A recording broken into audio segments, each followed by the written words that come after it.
अस्सलाम वालेकुम दोस्तों, जॉब अपडेट की नई वीडियो के साथ आपकी खिदमत में हाजिर हूँ। आज की जो जॉब्स आपके लिए लेकर आए हैं वो हैं prime minister office board of investment Pakistan. ठीक है, प्राइम मिनिस्टर ऑफिस की जो है ये जॉब्स हैं। ठीक है, इसमें जो है वो पूरे पाकिस्तान से मर्द ख़वातीन अप्लाई कर सकते हैं। बेरोज़गार अफराद के लिए एक शानदार मौका है अप्लाई करने का। तो वीडियो शुरू करते हैं। वीडियो शुरू करने से पहले एक छोटी सी रिक्वेस्ट है कि जो भी फ्रेंड्स मेरे चैनल पर नए हैं वो मेरा चैनल लाजमी सब्सक्राइब कर दें, बेल आइकन भी प्रेस कर दें ताकि मेरी आने वाली नई वीडियो का नोटिफिकेशन आपको आसानी से मिलता रहे। तो चलते हैं जनाब अपनी वीडियो की जानिब। सबसे पहले मैं जो है वो आपको ऐड दिखा देता हूँ। ठीक है, इसमें जो है वो सबसे पहली जो वैकेंसी है वो है असिस्टेंट की।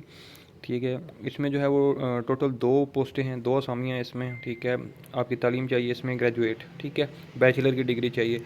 और इसमें जो है 2 सीटें, एक सिंध की है और एक जो है वो ओपन मेरिट की है। एज लिमिट जो है इसमें 18 से 25 साल है।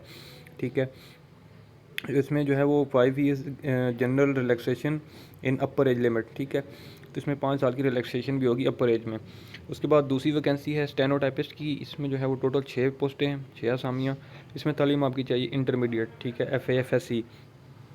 इसमें जो है वो एक सीट ओपन मेरिट की, 3 पंजाब की, एक वुमेन की पंजाब से और एक सिंध की है। ठीक है, इसमें भी एज की लिमिट जो है वो 18 से 25 साल है। उसके बाद जो है वो अगली असामी वो आती है UDC की। ठीक है, अपर डिवीजन क्लर्क। इसमें टोटल 3 असामियाँ हैं। Intermediate qualification. ठीक है, FA FSC। इसमें जो है वो 2 सीटें ओपन मेरिट की हैं और एक जो सीट है वो सिंध की है। इसमें भी जो एज की लिमिट है वो है 18 से 25। ठीक है, उसके बाद जो है वो अगली आपकी आती है लोअर डिविजनल क्लर्क की। ठीक है, जिसको LDC कहते हैं। इसकी एक सीट है, तालीम मैट्रिक चाहिए इसमें। और इसमें जो है एक सीट पंजाब से है। ठीक है, एज लिमिट इसकी भी जो है वो 18 से 25 साल है। उसके बाद जो है वो ड्राइवर की सीटें हैं, 2 सीटें इसकी ड्राइवर की हैं। तालीम जो है वो प्राइमरी है लेकिन वैलिड जो है वो ड्राइविंग लाइसेंस होना चाहिए। ठीक है, और 2 सीटें जो हैं वो ये ओपन मेरिट पे ही हैं। एज लिमिट जो है वो इसकी 18 से 30 साल है। और उसके बाद अगली जो वैकेंसी है वो है डिस्पैच राइटर की। ठीक है, एक सीट है, प्राइमरी पास होना चाहिए। और ये जो सीट है वो ओपन मेरिट की है। ठीक है, इसकी जो एज की लिमिट है वो 18 से 30 साल है।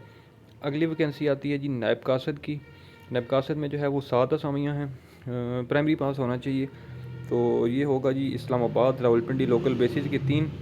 ठीक है, और उसके बाद इस्लामाबाद रावलपिंडी और उसके बाद माइनॉरिटीज़, डिसेबल पर्सनस। ठीक है, और कराची की भी 2 हैं इसमें। ठीक है, 2 जो हैं वो रावलपिंडी इस्लामाबाद की माइनॉरिटीज़ की हैं और 3 जो है इस्लामाबाद रावलपिंडी की लोकल बेसिस की हैं और 2 कराची की हैं। ठीक है, इसमें जो है वो एज लिमिट 18 से 25 साल है। ठीक है, तो ये टोटल असामियाँ थी। इसमें जो है वो अप्लाई की जो लास्ट डेट है वो है 10 जनवरी। 10 जनवरी 2023 तक जो है वो आप इसमें अप्लाई कर सकते हैं।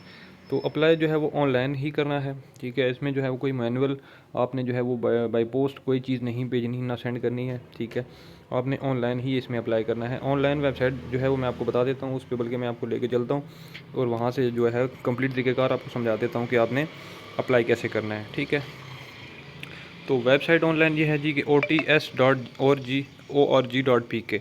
ठीक है, इस पर आप जाएंगे तो इस तरह की जो है ये पेज ओपन होगा, prime minister office board of investment. ठीक है, अब यहाँ पर आप देख सकते हैं कि जो जो असामियाँ मैंने आपको बताई हैं नीचे ऐड में, तो वो यहाँ पर शो हो रही हैं। ठीक है, कंप्लीट डिटेल लिखी हुई है इसमें और आगे टेस्ट की डेट भी लिखी हुई है कि यहाँ पर लास्ट डेट क्या है। ठीक है, तो बिलफर्ज जो है वो मैं अगर UDC में अप्लाई करना चाहता हूँ तो व्यू पे क्लिक करूँगा। ठीक है, तो नया पेज ओपन होगा। तो यहाँ पर जो है वो इसकी एक तो कंप्लीट ऐड भी यहाँ से आप देख सकते हैं और यहाँ से डिटेल कंप्लीट जो है वो आप यहाँ पर देख सकते हैं। ठीक है, तो अब आपने जो है वो यहाँ पर लिखा हुआ है कि डाउनलोड एप्लीकेशन फॉर्म। तो रजिस्ट्रेशन फॉर्म पर जब आप क्लिक करेंगे, ठीक है, तो यहाँ पर जो है वो एक सेकंड, मेरा नेट थोड़ा सा स्लो है। तो ये इस तरह का फॉर्म जो है वो ओपन हो जाएगा। तो उम्मीद करता हूँ कि मेरी आपको ये वीडियो अच्छी लगी होगी। अगर इस वीडियो में कोई किसी को कोई इशू हो तो मुझे आप जो है वो कमेंट कर सकते हैं। मैं इंशाल्लाह आपको जो है वो कमेंट में गाइड कर दूँगा। तो इंशाल्लाह अगली वीडियो में आपकी खिदमत में दोबारा हाजिर हूँगा। तब तक के लिए मुझे दें इजाज़त। अल्लाह हाफिज़।